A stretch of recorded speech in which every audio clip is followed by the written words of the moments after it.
It is 9 p.m. in RTD. It's time to English New Edition. For tonight headlines, we have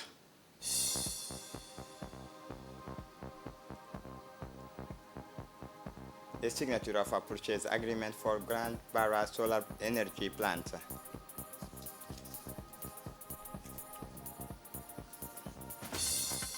The meeting of the INSTAD Statistical Programs and Methodology Committee.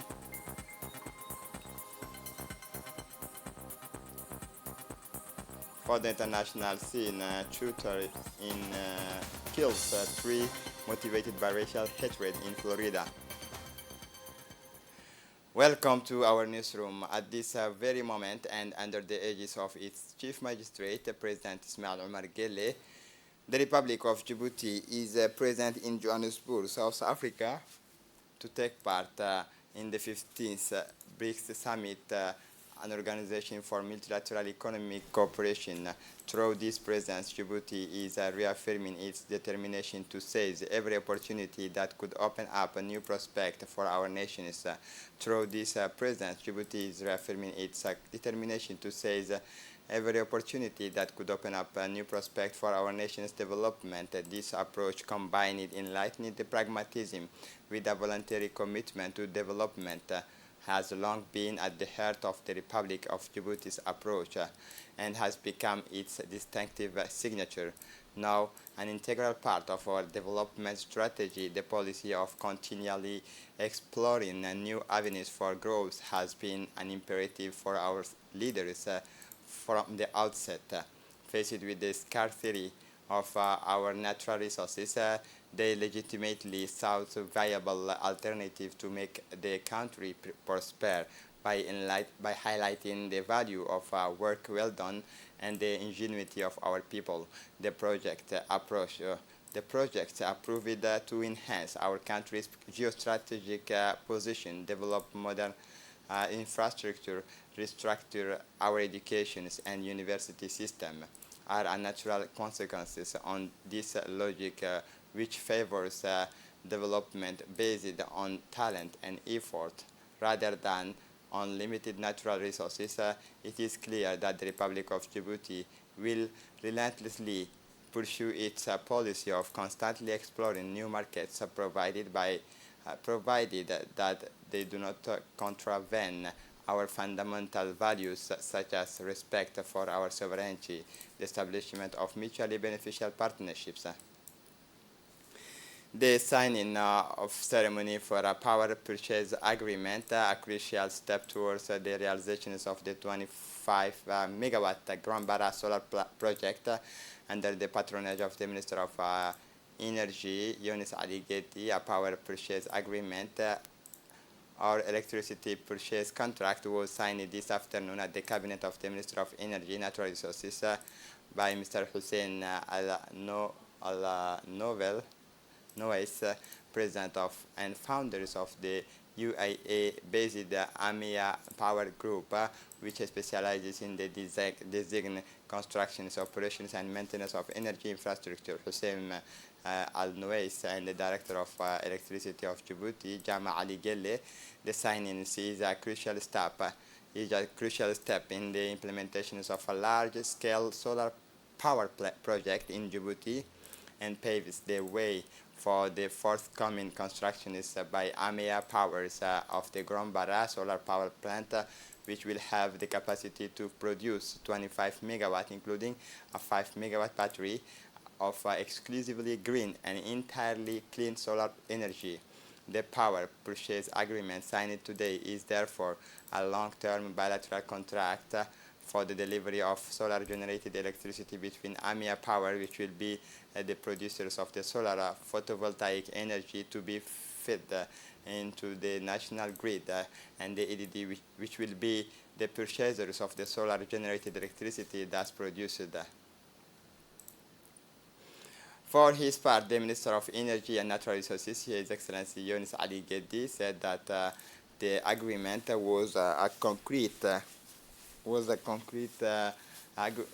was a concrete expression of the president's desire to develop renewable energy in Djibouti in general and solar energy in particular, in line with the head of state Djibouti's 2035 vision. Minister Younes Ali Geddi also pointed out that this PPA signing ceremony was the culmination of a negotiation process that had been going on for more than a year, and that it was rightly a major step forward for our countries, which will finally be able to take advantage of its high solar energy potential. Djibouti's top politicians made no bones about the fact that the development of wind and solar energy, which are accessible, available, and abundant in our country, in addition to satisfy our energy needs, is a major step forward. The National Institute of Statistics of Djibouti, INSTAD, today organized the 5th meeting of the Statistical Programs and Methodology Committee at the Faculty of Engineering, University of Djibouti. The main aim of this 5th coordination meeting of the CPSM was to present the 2022 National Statistical Report and the 2023-2024 National Statistical Program, drawn up on the basis of information gathered from the various players in the national statistical system, data producers and users in March 2023. The event was attended by several heads of INSTAD partners, institutions, senior statisticians from several ministerial departments, and representatives of UN organizations. The meeting brought together senior statisticians from several of our countries' ministerial departments and representatives of UN organizations. During the meeting, members of the Statistical Programs and Methodology Committee discussed the National Statistical Report 2022 and the National Statistical Program 2023-2024, which was presented by INSTAD. For his part, the Deputy Directors of the INSTAD, Barkhadle, said that this meeting of the statistical Mr. Ibrahim Abdi Hadi, the managing directors of INSTAD, said that this program's committee, which is the 5th of its kind, aims to share the statistical report for the year 2022 and INSTAD's program for the coming years with the statisticians from several of our country's ministerial departments and those of UN organizations. As part of the harmonizing government actions as well as improving the services provided by the Djibouti administration, the post offices of Djibouti congratulated itself as being the crossroad between the administrations and the administrators. The role of Djibouti Post is in bringing the administrations and citizens close together. Listen to Dini Musa for more details. The Post of Djibouti, by the size of its network and its poorly inclusive activities, is a key player in the implementation of government policy on the modernization of its institutions, in particular the rapprochement between the administration and the citizens. To do this, the Djibouti Post took the initiative to create a citizen service center in its service agency in Ngala. This center will bring together several branches representing all the public and semi-public institutions offering service directly to the population. Inaugurated by the Ministry of Communication in charge of Posts and Telecommunications, Mr. Radwan Abdullahi Bahdan, and the Secretary General of the Government, Mr. Ali Ms. Mohammed, the Citizen Service Center marks a significant step in the framework of the Public Administration Modernization Project. During the inaugural ceremony, the Director General of the Post of Djibouti, Mr. Bahanan Ali Midal, declared that the Post of Djibouti, with its historical proximity to the population, decided to be a crossroads between the administration and the users. La ville de Djibouti grandit, donc il fallait permettre aux citoyens de pouvoir. In recent years, the Djibouti Post has become more than a simple courier delivery service. The institution has multiplied innovations to offer Djiboutians quality and safe services. We moved by the considerable efforts of the Post Office of Djibouti in order to improve services to citizens. The Ministry of Communication congratulates the Post Office for Djibouti for its ranking 59th in the world and 10th place on the 54th on the African continent. To materialize its commitment to support state institutions to deconstruct their services to bring their service closer to the population, the Post of Djibouti has multiplied the conventions of partnership in order to bring together in this center of services to citizens all the key services of the state which offer services to the population. In this context, the Djibouti Post has signed a partnership agreement with the General Directorate of the Population to first partner of the Djibouti Post to bring the civil status services or the deposits and withdrawals of identity documents closer to the population. In this sense, Djibouti Post has also initiated a partnership agreement with the National Agency of State Information Systems to pull services through the state's flagship project entitled e-Government. The Director General of the Djibouti Post has also concluded a similar agreement with the Attorney General of the Republic. It is a partnership aimed at facilitating and fully flying the issuance of any administrative document relating to justice for the diaspora. Djiboutian all over the world after Ngela, the Post of Djibouti intends to extend the center of services to citizens in all its agencies, which has 11 agencies throughout the territory, including 5 agencies in the capital. As part of the strengthening civil society participation, the local governance and sustainable development in Djibouti programs financed by the European Union and implemented by the associations, by the international associations of the Francophone Mayor and the national associations of the local collectivity and the women group of Solidarity for Charity, chaired by Mr. Nasr Abbas, has initiated a project entitled Support for Market Gardens and Fodder Gardens to generate income for 60 women in Kalaf in Tajura region. The aim of the project is to overcome the challenges hindering women's active participation in productive and resilient farming activity in the village of Kalafa. In an exemplary partnership, the Djibouti government, via the Ministry of Environment and Sustainable Development, has already launched a series of initiatives, including the creation of an agro-pastoral area covering 10 hectares in Kalafa in the Tajura region. This agro-pastoral areas is part of the ongoing fight against the challenges of climate change and poverty in rural Djibouti. It was against this backdrop and the Djiboutian Women Associations took the initiatives of implementing this ambitious project aimed at supporting and strengthening the skills of the beneficiaries of this agro-pastoral area. As part of the project, a series of training courses on agricultural theory will be organized from 24 to 29 August 2023. Yesterday, the Tajura Regional Sub-Directorate organized an acrobatic and artistic diving competitions at the Tajura port of Escal. The event gave young talent from the Tajura region the chance to showcase their skills in acrobatic and artistic diving. The participants divided into different categories according to their age put an impressive show for the spectators in attendance. At the end of the competition, several participants stood out for their techniques and skill.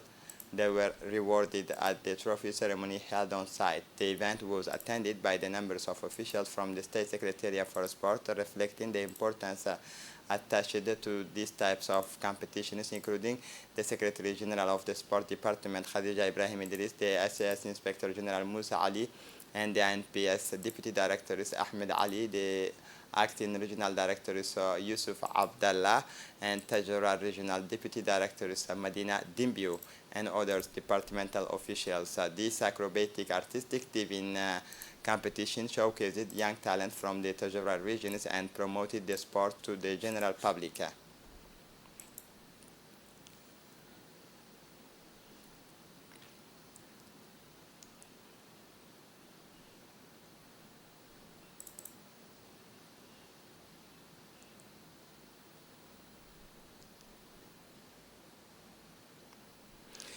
Yesterday morning was the second and long-awaited day of the final phase of the football competitions launched yesterday by the East Africa Football Academy in Dakhil on the military file. Excitement was at its peak as teams from the East Africa Football Academy took on local teams in these exciting competitions after fraternal matches between players of all categories.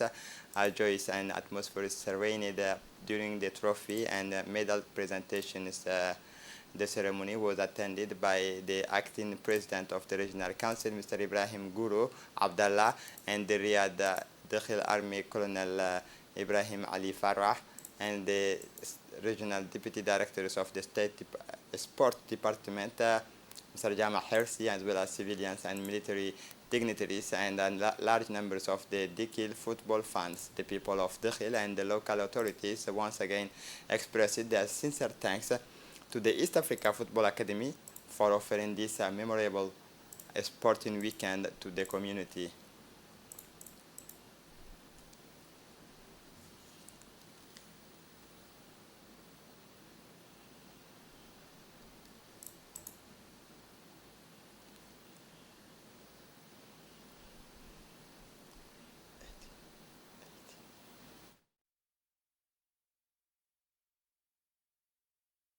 For the international scene, Zimbabwean President Emerson Mnangagwa, 80-year-old, has been re-elected for a second term. The Electoral Commission has announced it on Saturday. Mnangagwa won 52.6% of the vote. The Zimbabwe Electoral Commission said in an announcement made late at night in the capital Harare.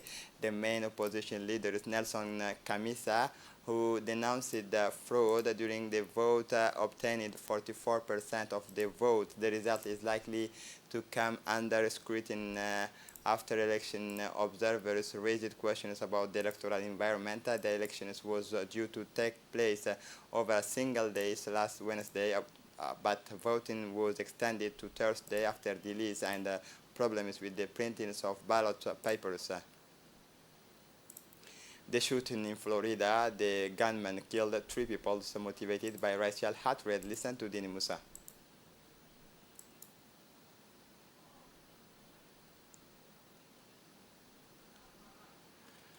More than 3,000 refugees landed on the island of Lampedusa in 24 hours.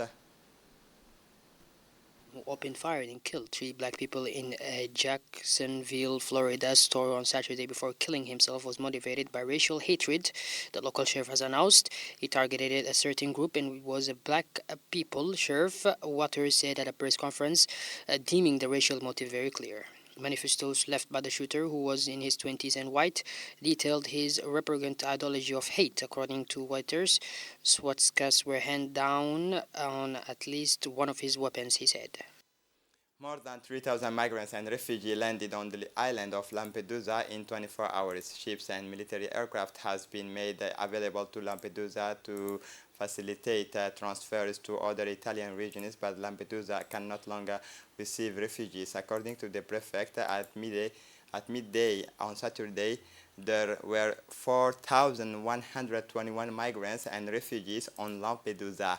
Although the small Italian island can normally only take in 400, the situation is critical, with a record of 1,908 people arriving on the island on Friday, 25 August, in 65 landings, and a further 1,116 in 29 landings since midnight. On 26 August, more than 3,000 in 24 hours. The Italian authorities are endeavoring to transfer the new arrivals to other regions of the countries, in particular Veneto, Emilia-Romagna, Umbria, and Calabria. Military ships and aircraft are being made available to Lampedusa to facilitate these transfers. And to close up this edition, the fire in Canada, new towns evacuated by firefighters. The fires are never ending. On Saturday, due to winds and high temperatures, the fires in Canada's far north were gaining ground, forcing the complete evacuations of the town of High Rivers, including firefighters and essential workers. The 4,000 local residents still in the area have been asked to go to the airport and await further instructions. Anyone staying in High Rivers does so at their own risk. There will be no emergency and response services available, said the government of the Northwest Territories, where a state of emergency has been declared. two-thirds of the 41,000 residents of these vast territories in Canada's far north are currently being evacuated to neighboring provinces. In some cases, almost 2,000 kilometers from their homes. Canada is experiencing the worst forest fire season in its history, mainly due to severe droughts in large part of the countries and high temperatures in the north. This is it for the news. Thanks for watching us. Have a good evening.